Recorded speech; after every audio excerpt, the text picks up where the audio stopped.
Enjoy with your headphones for a better listening experience. Please watch till the end of the video to have the most scariest part of the story. Here we have 4 horror stories. 1. Real-life haunted house Ghost Bhoot pret experience stories, India. 2. Mumbai Ghost story, true experience. 3. My recent and maybe last trip to Goa. And 4. What are your said moving to Bangalore stories? Your real-life haunted house /ghost /Bhoot pret experiences /stories, India. This story took place in Konkan region of Maharashtra. This area is quite known for such beliefs and activities, Bhoot and Jadoo Tana. It was a black pitch night, Amavasya. 2 guys were going back from the town to their village after midnight. Of course, they couldn't find any transportation so late in the night, so they decided to walk. As you might know, in the Konkan area, outside cities and big towns, it is like a jungle with few houses here and there. Even the villages are spread out in a large area with like one house in the middle of dense jungle. The road was pretty much empty with dense forest on both sides. After a mile or 2 of walking, they heard an auto rickshaw coming from behind. They signaled the rickshaw to stop so that they could get a ride. When the rickshaw stopped, they saw there is only one woman sitting on the back seat. They asked the driver to give them a lift. The driver agreed as he was going in the same direction. After a while, the rickshaw stopped in the middle of nowhere. Quiet and dense forest on both sides. The women got off the rickshaw and walked towards the dense forest. When the rickshaw started to move, the first guy was frozen in his seat like he had seen a ghost. The second guy looked at him and asked what happened. The first guy says, "Did you look at her feet? They were reversed?" The rickshaw driver looked back with a devilish smile and said, "Mine are reversed too." Both the guys had a panic attack and jumped out of the running rickshaw. A few years back we had a new neighbor move in. They just had a kid, husband often travels for business. The lady is a stay-at-home mom and constantly was in our house chatting with my mom to fight off boredom and get some help because she was a new mother. One night, my mom gets a call from her saying she is getting weird sounds like someone running on top of the terrace, especially above where the baby was sleeping. My mom immediately went there to help and confirmed she heard some sounds too, but brushed it off saying it must have been stray dogs or peacocks. We have a few near our home. Same thing happens the next day, only this time, it is louder. The neighbor lady immediately called us again and my mom and dad went over there. All 3 hear the sounds again, so my father goes to the terrace to check, but finds nothing, but when he came back they hear it again.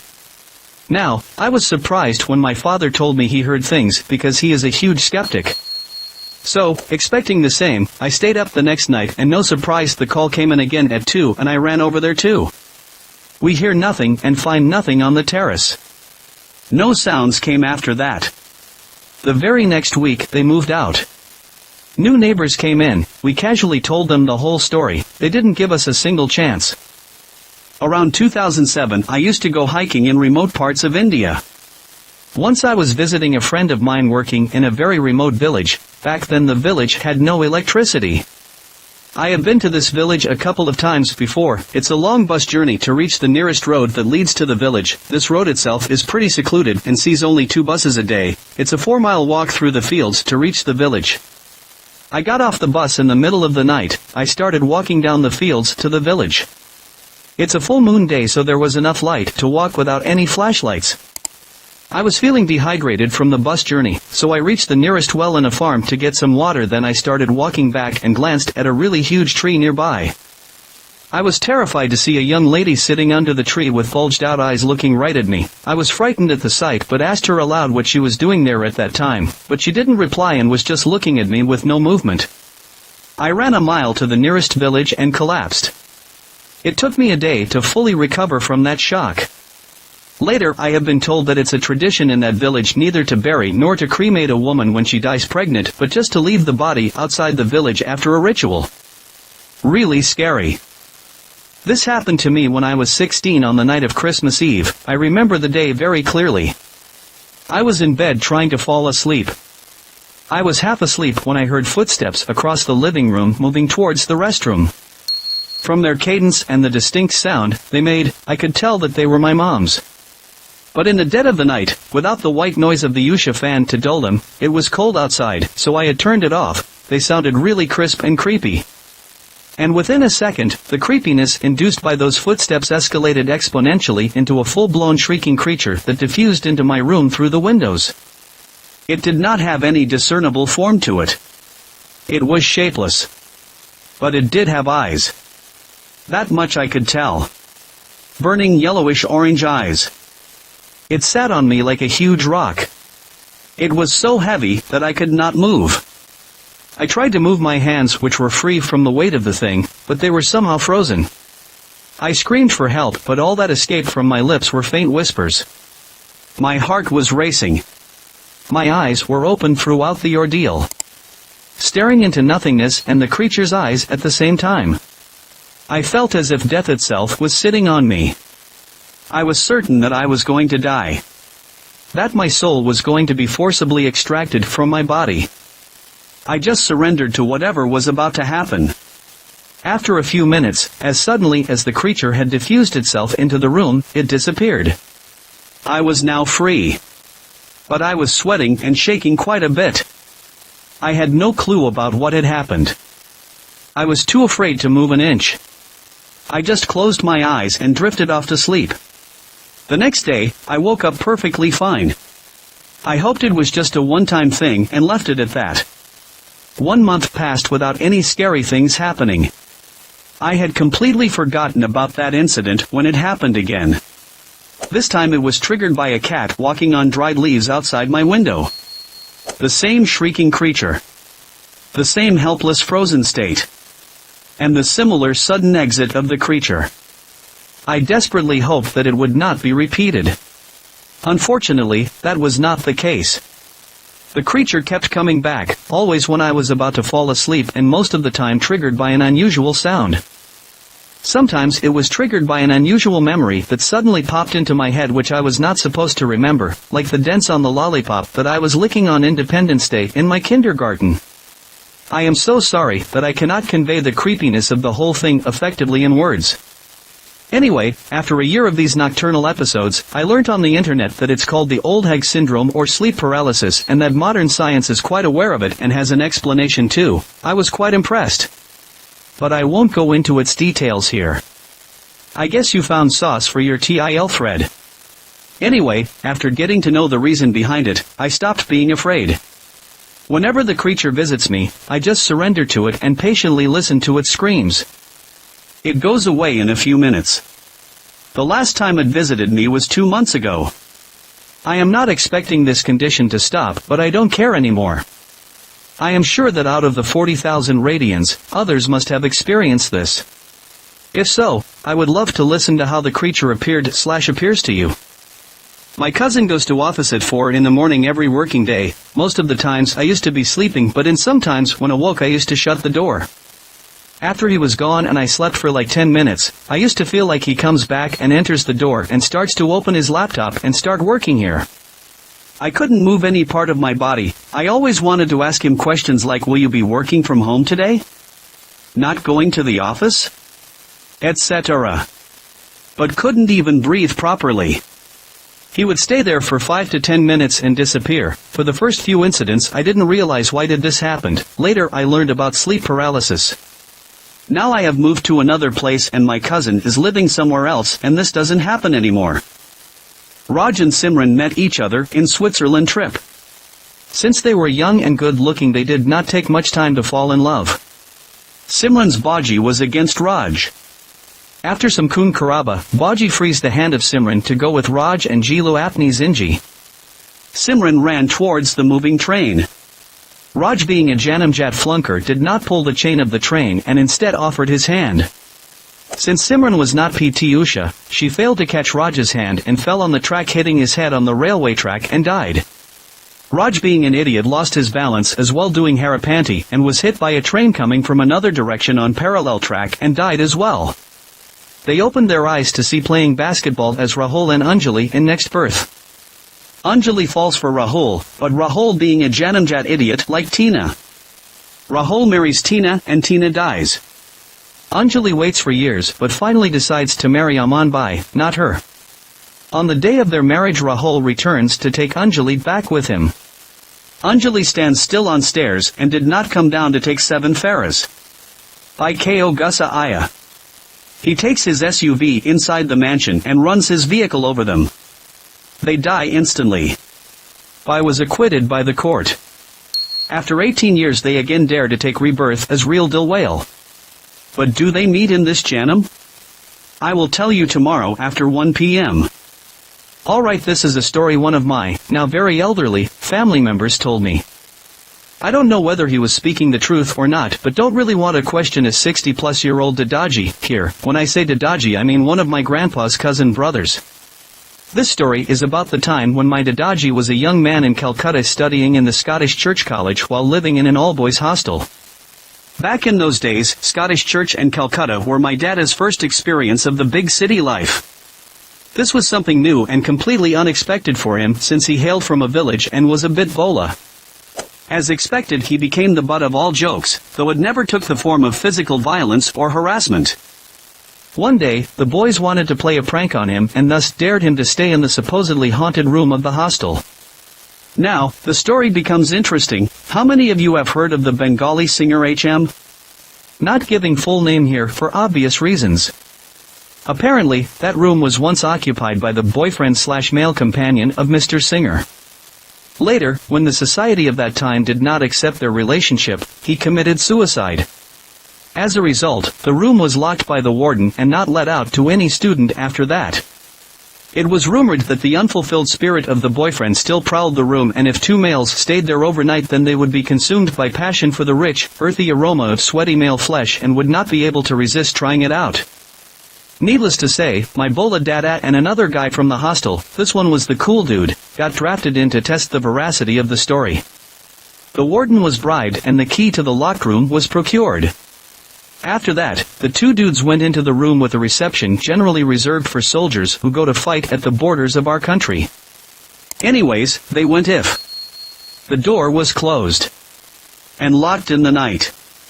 For the first 1 or 2 hours, everything was absolutely okay. The cool man kept to himself, and Dada generally strolled about the room aimlessly to pass the time. However, at around 2 to 2:30 at night something weird started happening. Dada said that he began to hear certain whispers, as if someone was trying to tell him something. The other man though was completely oblivious to all of this. However, soon the whispers increased in volume and Dada could make out certain words. He told me that it went something like this, capitals added wherever the voices became louder. Touch him. You want to touch him, right? Feel his beard. My poor Bola Dada was absolutely terrified when he heard this. He banged on the locked door and screamed so loud that almost the entire hostel was woken up. At that moment, he forgot about the challenge and the bullying he'd have to face if he didn't go through with it. All he wanted was to get out of that room. The other man though was looking incredulously at the whole situation. Poor guy probably still doesn't know that he dodged a bullet. Needless to say, my Dada stayed well clear of that room for the rest of his college life. Was dropping a friend from abroad late at night at his relative's place in Gurgaon. Deep into nowhere we find a woman on the road slightly towards the center with a perfect shoddy type sari on and looking straight ahead. I told my friend we should stop and ask her if anything was wrong as she looked so out of place on the deserted road with no building in sight. My friend said just look straight and don't say anything whatever may happen. I swerved around her and by this time she had not given any reaction. But as soon as we came by her side she jerked her head to the left looking directly at us. I kinda lost control of the car but managed to stay on the road and looked back. She was standing straight the other way, but her head was looking back at us. I have never driven a car so fast. I don't believe in ghosts. But there is something weird about my bedroom. I always sleep late around 3 a.m. All night I hear weird noises coming from the roof. Sometimes a sound comes from my window like someone is pushing it. 2 days ago, I heard a snoring sound coming from outside of the window. These things happen only during the night. I can't find a logical explanation of all these things happening, but these things have become so common that I don't care anymore. Once I saw a lady asking for a lift on a badly lit road. I didn't stop. After a few minutes of driving, I suddenly saw her waiting for me again and asking for a lift, but this time angry and screaming at me to stop. I kept driving till I saw another car that had stopped in the middle of nowhere with one front door open and the driver sitting still. As I passed the car, I realized that the driver was a similar-looking woman and smiled at me. The next 40 to 50 kilometers was the fastest I have ever driven. Then stopped at a tea soda shop with people and lights. The ghost of lady seeking attention of passing cars in Delhi cantonment area after midnight. It's said that if people stop to give her a lift, she vanishes, and if they don't stop they find her running faster than the vehicle. Bangalore is another place which is considered extremely haunted, and even Archaeological Survey of India does not allow anyone to step foot after sunset. Mumbai Ghost Story, True Experience. Name of the story, Hauntings in India. Two friends on a bike are going to a party in the neighboring city. I live in India, and this story is of my friend Amod and his brother Amit, who were traveling to a party outside of the city to a local mountain town some 15 years ago. This story is confirmed by both of them and 6 friends who I've witnessed it, and don't deny/avoid talking about it. This story was retold to me by Amod. So, the story goes, both brothers are riding their bikes to a hill town called Islanavala to a friend's party in his vacation villa.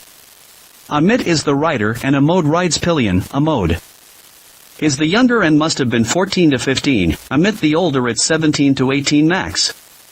They start from the relative ease of the city at night. Keep in mind Amod had said they could take their car, but seemed that day the bike was preferred by both. The city roads end after 30 minutes of riding, and then the dark highways start, which go all the way to the hill town. As the city roads end and the highways start, it is well known to be haunted, but no one really cares as people just avoid driving at night or are in cars for the journey. The brothers enter the highways. After about 20 minutes the pillion rider Amod notices a strange white gown draped individual or pole on the side of the road as they pass it. They move forward, and in 5 minutes Amod sees it repeatedly. The 4th time he asks his older brother if he sees something similar. Amit doesn't say anything. Amod sees it again and asks one more time. To which Amit says, whatever happens, don't look at it again. Amod, for everyone to know, has been a tough kid right from an early age. He was scared, and Amit has said this is the only time he cried. Amod has now buried himself in Amit's back, but after some time he manages to peek out and sees the white gown is a lady figure keeping up with the bike. It's a 100 cubic centimeters work bike, but still managed 100 kilometers per hour. Amod looks at the whole figure. The legs are not touching the ground and are facing the opposite direction of how the body is facing. Amod screams Dayan. Which in Hindi. Witches in Indian folklore are known to walk with feet in the opposite directions. Amit speeds up and doesn't stop for anything. They continue for another hour at the same speed. Continuous speeding had heated up the bike, and they came to a halt near a roadside food vendor. Road still dark, food stall is the only limited light source. They decide to wait for the bike to cool and have tea to freshen up and forget what happened. The food vendor asks if they are alright and what is with the blood. But then he sees both of them once. Amit also becomes visible in the dim light and gets scared himself and doesn't ask anything more. They drink tea and hear the nearby bushes move vigorously. Unlike a wind blow, only a part of the bush moves, but very unnaturally. They decide to pay the guy and just reach the place. All goes uneventfully after that, and they reach the bungalow villa. They ring the bell, and the friends are in shock. At first, they don't understand if it's blood or color or dirt or paint. After some convincing, the group manages to convince them to come to the lawn outside the house. They go to the lawn and one of the friends sprays them with a water hose. Once the water falls from them, do they understand that they are covered in red blood like liquid? The brothers tell the story to the friends, and the local caretaker arrives who has heard this before. He tells them to weigh themselves, and especially Amit, who seems physically tired. Defying logic, Amit had gained 15 kilos. Amod weighs okay. There is a saying that witches hitch a ride on a person's shoulder for some reason. The story told to me ends here, but after this it seemed like Amod was also more prone to such phenomenon. There is one more story involving them for another time. Well, the reason I believe this is because I've heard a similar story from my mother about her elder sister. When they were in their teenage and we were traveling alone in a matador-type transport vehicle between villages in Gujarat. They had stopped in a deserted patch, and everyone had gotten down to relieve themselves. And when they had reached their destination, they could literally see my aunt sway like she's carrying some heavy weight. While my aunt had no idea about it. And had even seen cushion of their sofa depress beside where she was made to sit, as if someone were sitting there. Everything felt very eerie and chilly for a couple of days. When she was eventually released from whatever was clinging onto her. She had deep nail scars on her shoulders. The elders in the family didn't tell my mom, who was a teenager then, how and what was done, but was told to never stop on a deserted patch ever while traveling at night. I have been driving for the last 10 years. I have driven my car on a lot of lonely roads like Mumbai Lonavala. Lonavala to Pawanadam, Mumbai Hwai, Mumbai Nashik, Nashik Indore Mandavgarh, Kerch to Gondal in Gujarat, Chorlagat in Goa. In and around Navi Mumbai and Mumbai at various times after midnight, early morning 3 to 5 a.m. Rode on a Katara rented Activa from Palolem to Madgaon at 2 a.m. on the NH4 with a drunk friend. A lot of these places or roads were supposed to be haunted. A lot of these roads had no light except the headlight. A lot of times I have been driving for long hours too. Apart from them, I have camped overnight on forts and forests. Even returned once from a Kabrastan after burying a friend relative at 12.30 in the night. Been to the cremation ground on many occasions. I have never felt anything weird. Me and a couple friends also walked back to our homestay in Bhutan in complete darkness at 1 a.m. in a far-flung village called Bumtang. I am a skeptic, not once have I encountered anything supernatural. An interesting incident that happened though was we met a villager on a bike while on the road in the middle of forest on the Gurgondal road. The front bumper had hit a stone and we had stopped to check it. The villager came on a bike and told us to get in the car and move along. He even escorted us to the highway he was driving on our right. It wasn't until he turned to go back that we could see his other side and he was carrying a sword. They say, if as per your Kundali if you are Manushya gone, others are Devgun and Rakshas gone, you will be able to see ghosts and they can hurt you too. Devgun are immune, Rakshas gone are indifferent / have no effect. Well, I am Manushya gone. But apparently, my Jupiter is strong, so basically I can't see ghosts and they can't do anything to me. So, I don't know. I don't tend to believe in all this. My philosophy in life is at night on lonely road, a human is the most dangerous thing you could encounter. Be cautious. On a somber note, if this story is anywhere close to reality, which would have been a mind-numbing, jarring and spooked-up experience for both the brothers. Horror stories usually developed in classical Indian antiquity from Tantrasar, a treatise authored by some voodoo practitioners, to explain incurable mental illnesses like schizophrenia, bipolar and delirious episodes of mania in which victims had auditory and visual hallucinations like phantasmagorical apparitions, like a headless ghost from Harry Potter series, coming towards them, creepy noises, speaking in different languages, demonic possession. Many occult practitioners attribute these phenomena to homicides or unnatural deaths, like suicides and mass murders, as creating a portal via which these supernatural entities enter into the living realm. Some Indologists who have traversed the entirety of Indian subcontinent have made evidence-backed assertions that fables of witches were hatched by Brahmin priests to demonize tribal women, who were expert in tantric spells and shaman knowledge, as they had multiple partners, hence the legend of a seductress and extremely beautiful Dayan, and they rejected Vedas and caste system. You also find parallel in the great witch hunt of European times, when Catholicism was at its pinnacle and on the authority of Pope, feminist women, or Satan worshippers, pagan people, were burned at stake. Aside from the general public who sometime encounter paranormal phenomenon, if you go to any serious meditation and spiritual practitioner and ask them about existence of ghosts, angels, and demons etc., they will always affirm. With meditation and other spiritual practices, you tend to open up extrasensory senses of perception, so it's not really anything out of norm for most serious practitioners. Even if you are not a serious meditation practitioner, you can train yourself to do astral projection and encounter such beings or entity yourself in a brief time. Now when the question arises whether these entities are real or not, it depends on our definition of reality. The problem with science is that it recognizes objective reality only and not subjective reality. Say for example, if there is a person can see or interact with ghosts, angels, demons, and there is another person who can't, then science has no devices to measure such phenomenon or entities, and it comes down to hearsay. Since the majority of the population aren't serious meditation and spiritual practitioners and they don't believe in what they don't experience directly, they will most of the times discredit people who experience such phenomenon. I had a similar experience about 10 years ago. We had a huge argument in our hostel one night, about 5 to 6 friends. I wanted to clear my head, so I just took off on my bike. It was around 1 to 2 a.m. and our hostel was located right next to Pune-Nashik highway. Didn't think much about how far I wanted to ride, so I just settled for a dhaba after a small ghat section about 15 kilometers away from our hostel. The thought of chai sutta to Thandau a garam dimag seemed right. So, the highway was relatively deserted, and it was dark. Having that argument incident fresh in my head, I did not really pay much heed to the surroundings and kept riding. As I was crossing the small ghat on my bike, out of nowhere, I just started laughing aloud hysterically in a deep voice that did not feel mine. I had no control over it no matter how hard I tried to stop it. I was scared, had no feeling of joy, no mood elevation, but was laughing aloud at the top of my lungs for no reason. That lasted for the entire time that I crossed the ghat section, about 5 to 7 minutes. I reached dhaba, gathered myself and narrated the tale to my roommates over the phone, who themselves were now scared to come over on their own so I could use some company on the way back.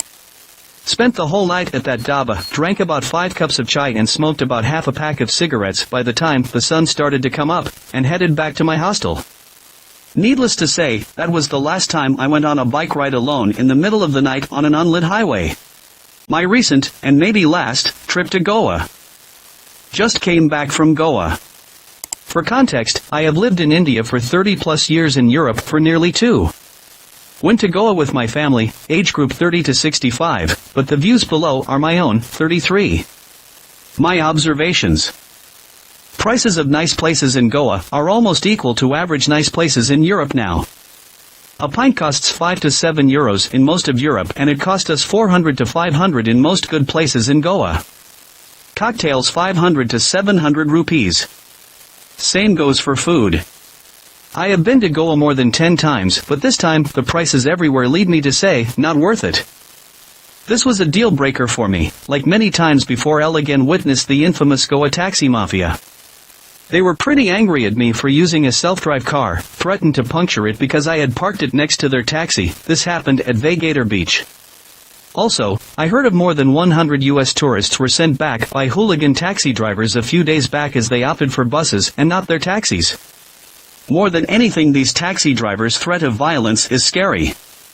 I came to Goa for some days of peace, not to be threatened. Goans need to raise their voice against this part, else their economy stands threatened. Absence of decent public transport. Didn't notice the public transport part before, but noticed it after living abroad for some time. Same goes for absence of Uber/Ola, that's a massive miss. Clearly the government's priority is taxi mafia and not tourists. Summary, local Goans are not blamed for any of it, people are quite nice, but it's the same story all over again, corruption and government mafia nexus, it's just more visible in Goa. Also I'm hearing about let's just go to X Southeast Asian country instead of Goa. What's your view/experience? I have been to Goa more than 50 times and was actually proud of knowing more places and nooks than most local Goans do. Went there this March and totally did not enjoy it. Places have become too expensive and the crowds worse. Taxi mafia was always there, but the renting option was good, but they have also become expensive. Realized that I can actually travel to Thailand with the same cost as Goa. For a long time, there hasn't been much difference between the prices in a lot of very touristy Goa rentals and dining, and the same in the cheaper parts of US and Europe. I don't think that's new, as I was experiencing that same thing 10 years back. Totally different once you get out of the heavily tourist areas though. What do you mean by the tourists were sent back? Personally, I don't think the taxi mafia stuff is any worse now than it was then either, but it's definitely better in Delhi than it used to be. So, it might not be that things really changed for the worse in Goa, but rather that it's changed for the better in other places, so you notice it more? I'm returning here after a long time in the US. The last time I was in Delhi before now was mid-2000s, and I can say that pollution aside, Delhi is so much more functional and easier to get around with less hassle than it was before, almost like a unique experience altogether. Regarding Goa itself, honestly depends on where you go. You are in one of the most heavily tourist parts with a lot of black market control. Some of it gets grittier than taxis. The whole state is not like that, but as regards my views/experience, I say let people believe it. They should go elsewhere and let the other parts of Goa remain nice as long as possible. My family is here outside of a tourist area but still close to a beach, and we do not have any of the problems you describe. I will not say where we are though, as I hope tourists don't really catch on. Dunno about Goa, but taxi and auto people doing this is scary. I live in Delhi, and I believe it's the strict rules that keep such hooliganism in check here. Don't get me wrong, they dupe tourists left and right, but not to this extent. I was outside Kashmir Gate recently and was waiting for Uber. An auto driver offered to take me, and I declined, saying it was cold. It was 5 a.m. He says, rudely, since Ola/Uber has started, you people started feeling very cold. Another offered to take me in his taxi for 800 rupees while I went with Uber for 350 Rs. Yes, it's hard work driving an auto day and night, but what gives anyone a right to make such remarks? What's your view/experience? This man told me that he will beat the Uber price by $50 if I don't have an issue sharing the cab. I told him no, and he raised it 100 off and convinced me and two other passengers in front of me. The man made an easy 1,000 rupees on an 350 to 450 rupees route. Apart from me being terrified that I was going to be looted, stabbed, and left bleeding on the sidewalk by the driver and the co-passengers somewhere near the airport, I reached home at the cheapest possible rate. In Delhi, the taxi hooligan is only till boundary of airport/railway. Once you step out of it, you will find Ola, Uber, auto, bus, metro, everything. Here in Goa none of it exists. Also in Delhi still the taxi driver are reasonable, as they know customer can always have other option. Also government support in Goa, they act like mafia gunda, as they know tourist have no other option. Absolutely agree with everything. Goa has gotten too expensive. I was there last year, and don't plan to go back. Planning to go to somewhere like Bali if I want to travel to the beach side. Add to that, I had some experience with awful tourists too, especially rich kids from Mumbai, Bombay, who ruined the mood with their scummy behavior. I guess they're targeting women on their own or all female groups.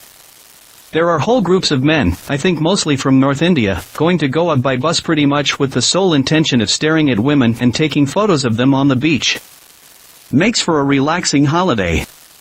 This is in addition to the trinket sellers and all that. It's just a constant hassle, no matter what I'm trying to do, whether it's staying on the beach or walking around or trying to get somewhere by taxi.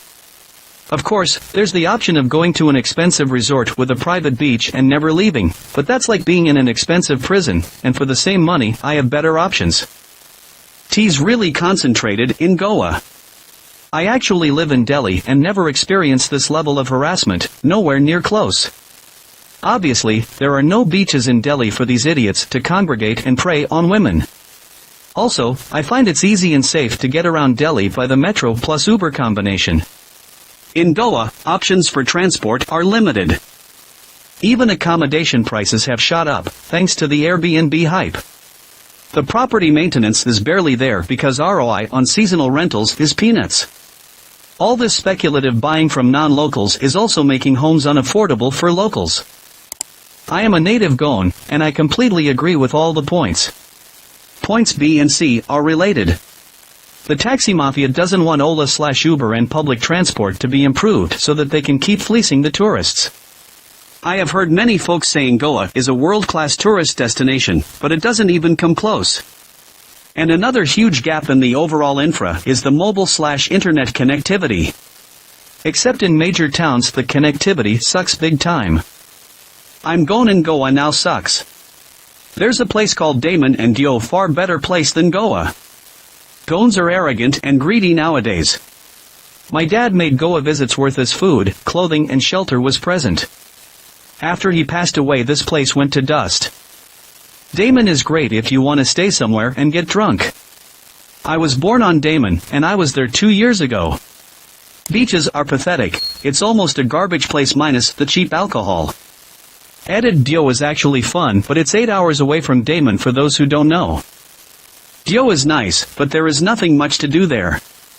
But Daman is worse than Goa. All it has is rocky beaches and lots of drunk and loud Gujaratis. I am a male foreigner, and my trip to Goa approximately a year ago was my first true foreign trip, so I may be heavily biased. I was in Arambulo, North Goa, and I generally loved it a lot. The sea, the beach, the jungle, the relatively cheap and tasty seafood were a wonderful experience. Also, it was beginning middle of January, so due to coronavirus there were probably less tourists, less noisy parties, etc. Nobody tried to harass me or my male and female friends, or defraud us, or something like that. Only downsides were not so great road quality, Indian traffic that I wasn't used to, and garbage lying in some places. Don't know about the expenses, but on my 2 visits to Goa with friends, we came across a lot of rude behavior. Once, a shriveled, old guy yelled at us for calling him uncle. Started saying that he is not my uncle.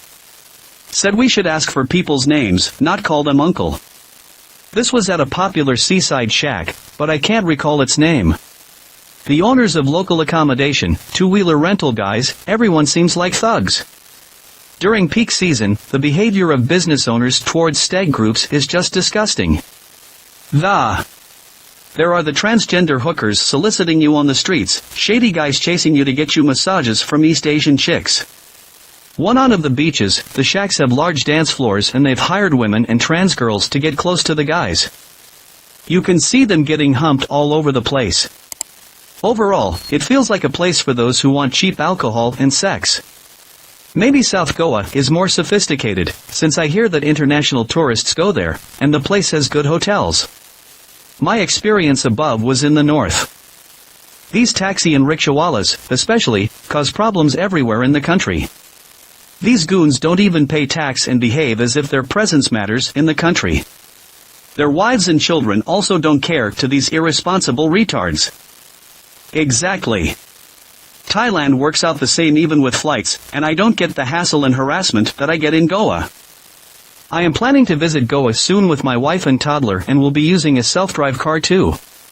Hoping to not face such harassment there. True, I would rather fly to a new country than do Goa again. What are your sad moving to Bangalore stories? Here is mine, male, late 20s. Tier 1 college, phone job, top package, basically a Sharmaji ka beta. Studied, worked my ass off, pulled my family out from lower middle class to affluent. Never had any relationships due to me being socially awkward. Got into AM because of family. The girl was born and brought up in Bangalore. Asked me to move after marriage, I was remote, so what goes? She told me she had relationships in the past, didn't bother me. Turns out they were not in the past, she married me for family, society, stability while keeping things alive with him. I found out 6 months into marriage. Applying for a divorce, I confronted her before gathering proof. Now her folks are demanding alimony.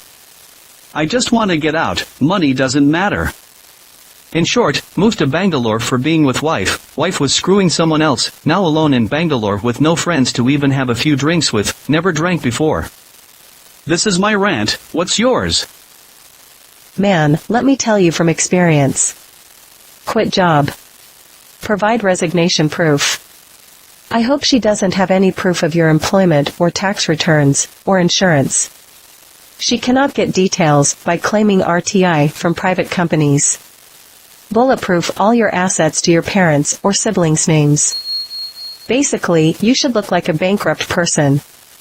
Get therapy for depression and keep proof of this. Create mental harassment/senior citizen harassment proof for your parents. Tell the lawyers that you can't pay alimony as you don't have a job or stable income. And tell them you have to quit your job because of depression, anxiety, and all. This is what my ex-husband did and abandoned me and my daughter. Worked very well for him. So, I thought I would help a brother out with the learnings my man gave me. Whatever happens, don't start drinking. Drinking socially and drinking due to a horrible situation are two quite different things. I have seen many examples of incredibly talented men destroying their life like this. Please don't drink. And lawyer up. Use your contacts to get a lawyer you can trust. Recently came across a man whose divorce lawyer took the opposite side and screwed him for good. He even lost his ancestral property. So, a lawyer you can trust is necessary. I dropped out from engineering thinking that I will have a startup in Bangalore. I worked night shifts in a BPO to arrange funds. After 3 years I got fed up with this and I resigned so that I could spend the rest of my life in the Himalayas. I went to the Himalayas and found out that it's even more expensive than Bangalore. Spent half of my savings and came back to Bangalore working night shifts talking to frustrated customers. Man, I feel for you. This is what happened to me as well. A lot worse actually. Her parents are trying hard to keep their image clean. They filed multiple cases like a criminal 1498A with 377 IPC added and sent me to jail for a month by working together with the police. Now I have a DV case, a CRPC 125-1, and a criminal case. I had filed divorce earlier than her filing any of the cases. They filed their first case, the criminal one, 5 months after I had filed divorce in the family court. Hit me up if you need any help. Fight it out, man. I also had no prior relationship experience, basically the same story as yours. I have learned a lot. Look man, my heart goes out to you. I can think of many logical things to say about how it's for the best and how you are lucky and blah blah, or how to involve courts and police, but I am not sure if that's what you are looking for. How attached you emotionally to her is probably the biggest factor in your recovery. If I am wrong and you don't care much about this right now, feel free to skip the remaining comment as there would be others more knowledgeable in terms of legal and police works.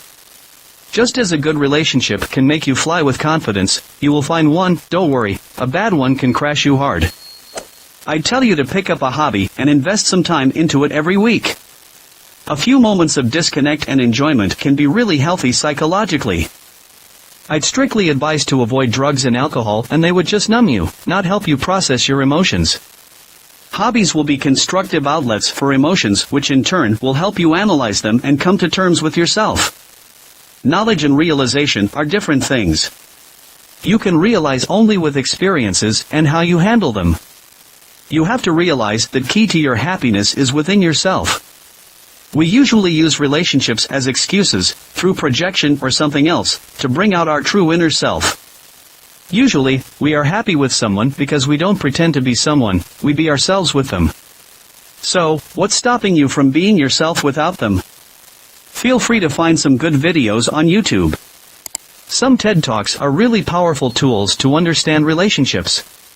There might be some songs or movies that you will find relatable. They will make you feel like you are not alone. Don't let her stay in your mind rent-free for too long. She doesn't deserve it. There is this awesome poem by Rudyard Kipling that often helps me lift up from lows of life. Brother, I am so sorry to hear what happened. Recently, I have read some similar things happening to multiple people, would recommend hiring a good lawyer and if possible try to message Deepika Narayan Bharadwaj, at Deepika Bharadwaj, on Twitter. I have seen in her posts and she works on cases like these. If she replies then you will get better clarity. Hope you get out of this mess as soon as possible. KOP do not take to alcohol please, alcohol is for losers, yes losers and low-grade humanity, it is the truth. I was an alcoholic and dabbled in drugs for many years. I wish I didn't waste all those years in bars and clubs with other loser alcoholics who were and are my dear friends, were strangers, but the truth cannot be denied. It doesn't matter what your social strata or anything. Alcohol is for losers. Period.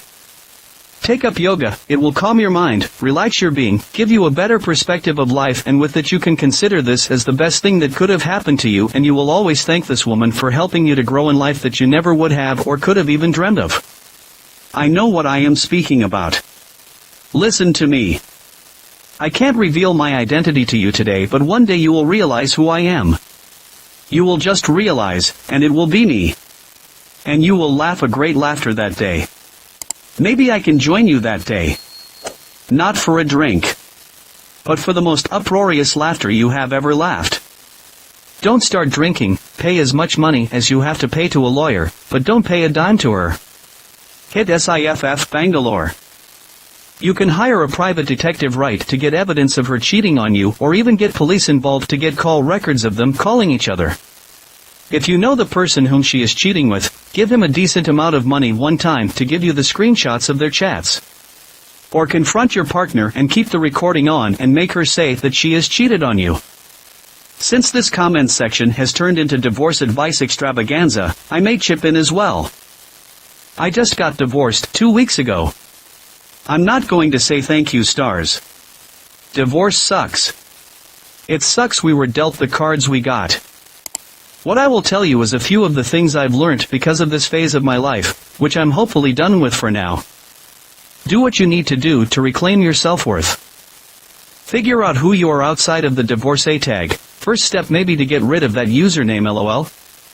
Clearly define what your personal life is gonna look like, assuming your career growth is taken care of already. It could be health, family, friends, therapy, etc.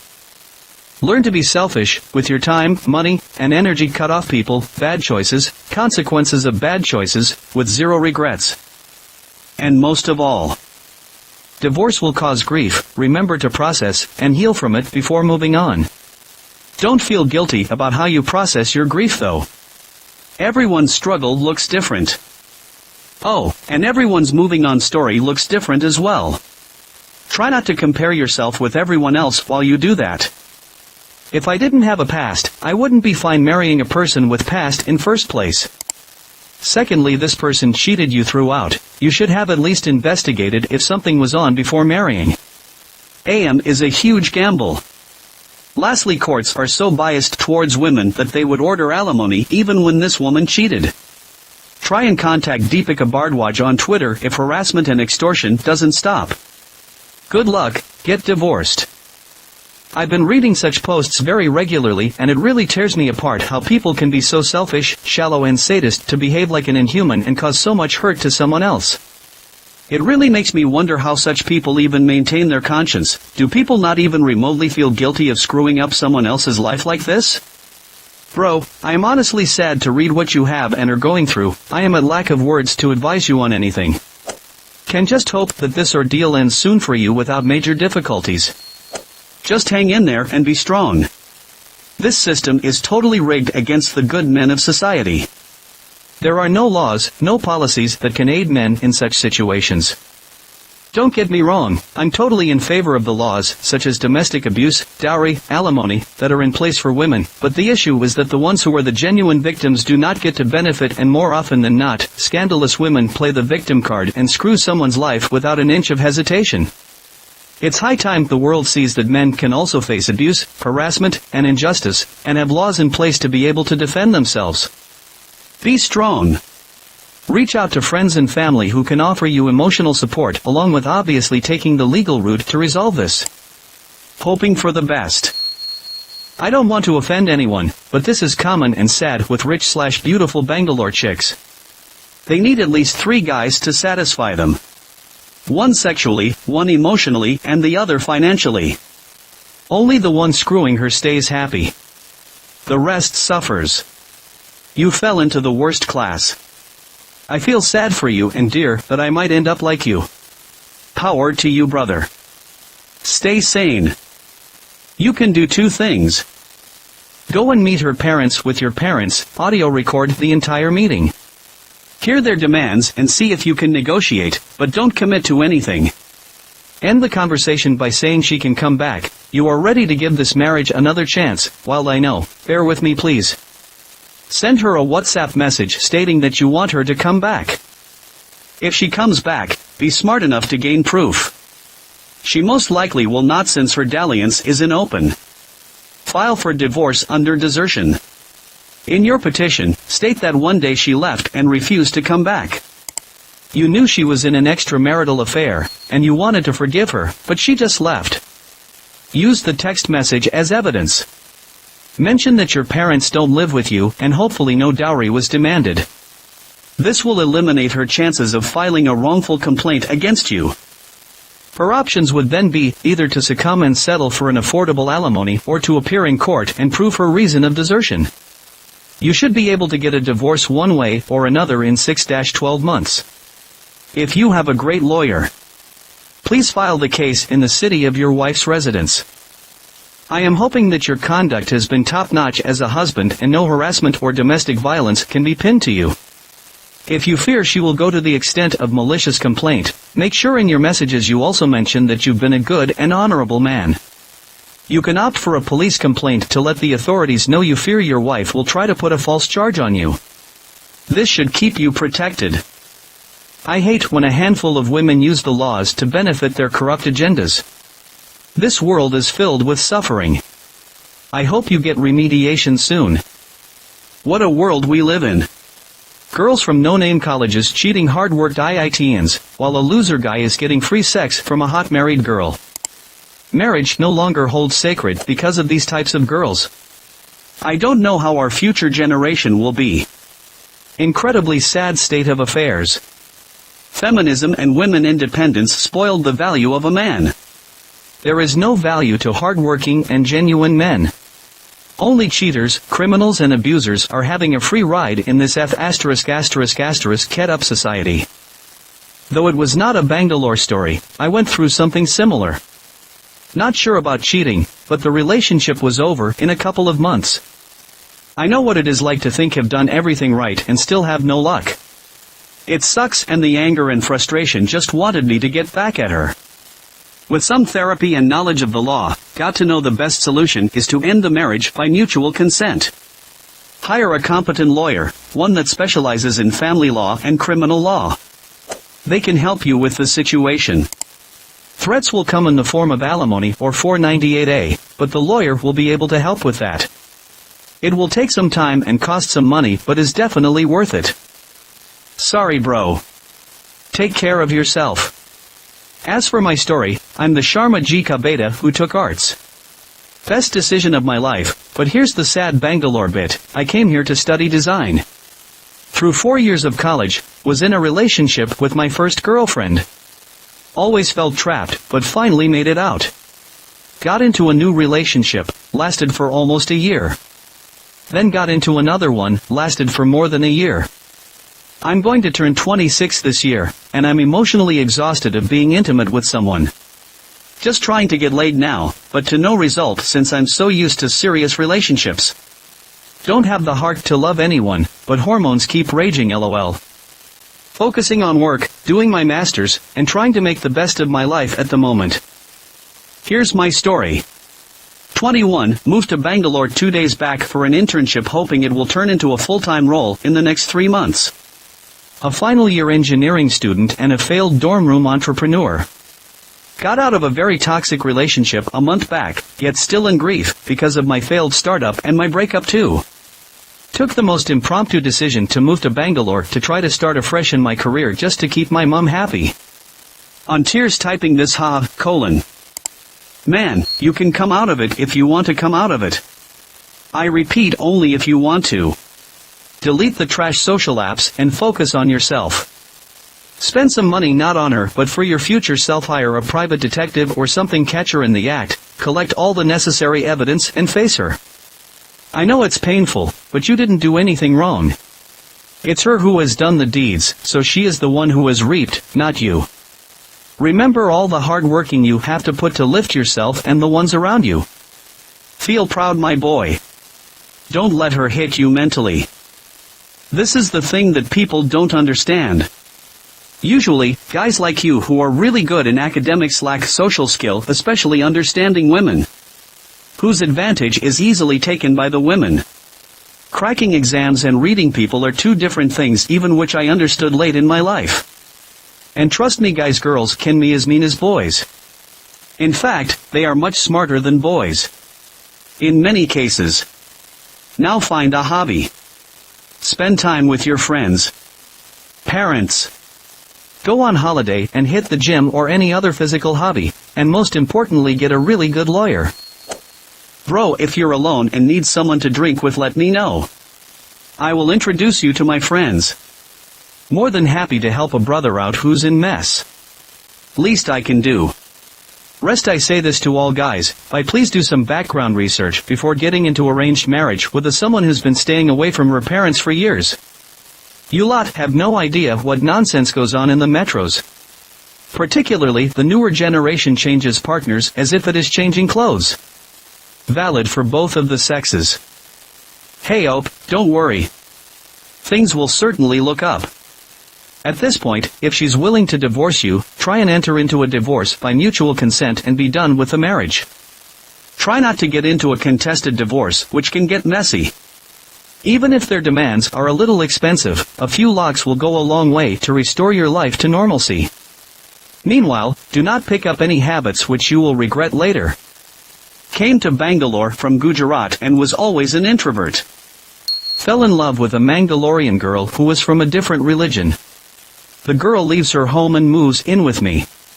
Tried all my best contacts to get married, but as I was Hindu and she a Muslim, it was exceedingly difficult. Paid an advocate a handsome amount of money for documentation, but he gave hand. Lastly, one night her mom and 5 guys entre my home took her and vandalized the property, beat me up and left. I had multiple fractured bones, and the owner came next day and throws me out of the house. Now she is married to her relative and settled. I had to quit the job, go back to my hometown to get treated. Hopefully, things are now fine, and I have also moved on. Bangalore has taught me an important lesson in life, and I am thankful. I came to visit my sister from Delhi because her husband got a job here. As a Muslim from North India, I have never been judged this much ever in my life. Even if I stand between Orthodox Hindus and up, I still won't feel judged as much as the normal people of Bangalore have judged. I could wear a mini skirt in Delhi, and I still won't feel this much amount of hostility towards a person. I'm a man, by the way. People will be like, not Bangaloreans do this. Literally every person I met judged me because of my accent and name.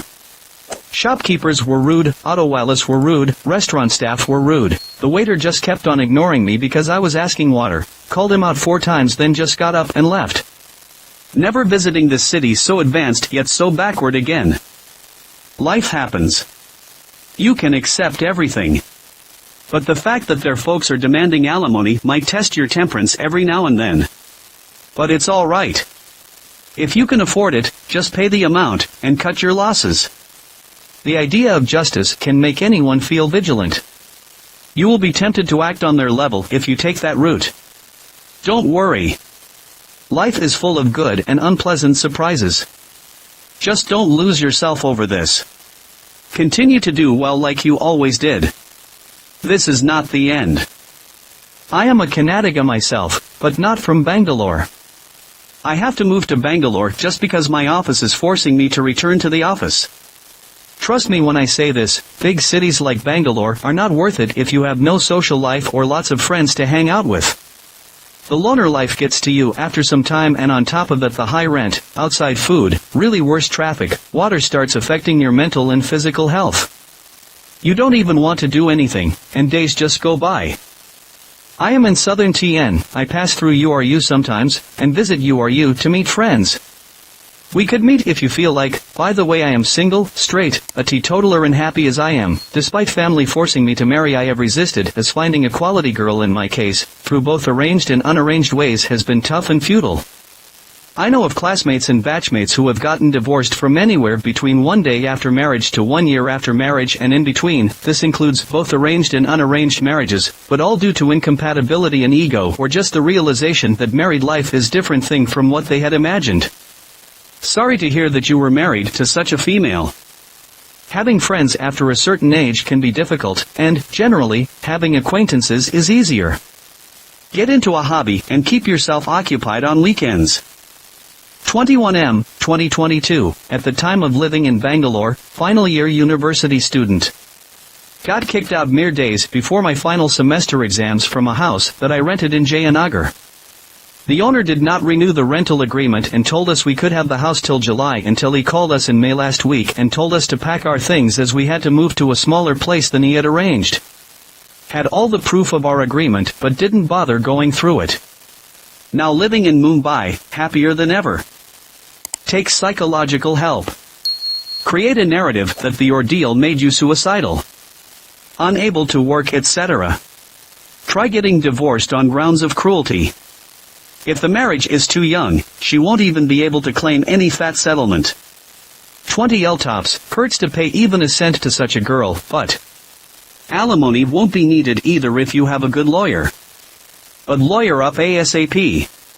Simultaneously, start to try to win her trust, try guilt-tripping her use to collect evidence. But do all that while keeping your lawyer in a loop. Bro, I think is a fake story. No one can ask for alimony in 6 months. First, alimony is for someone who has been with through your growth and tough times, meaning that person had contributed to some extent of your success. This divorce completely comes under extramarital affair during the marriage, and moreover you will need to share only what you gained during this past 6 months, not what you earned your entire life. Hakimi's law, place all your assets under your mom's name, claim to not have money and take a leave from work to prove zero income. She'll have to end up giving you alimony if you're lucky, LMAO. Firstly, don't drink. It's the worst thing you can do while going through such an emotional turmoil.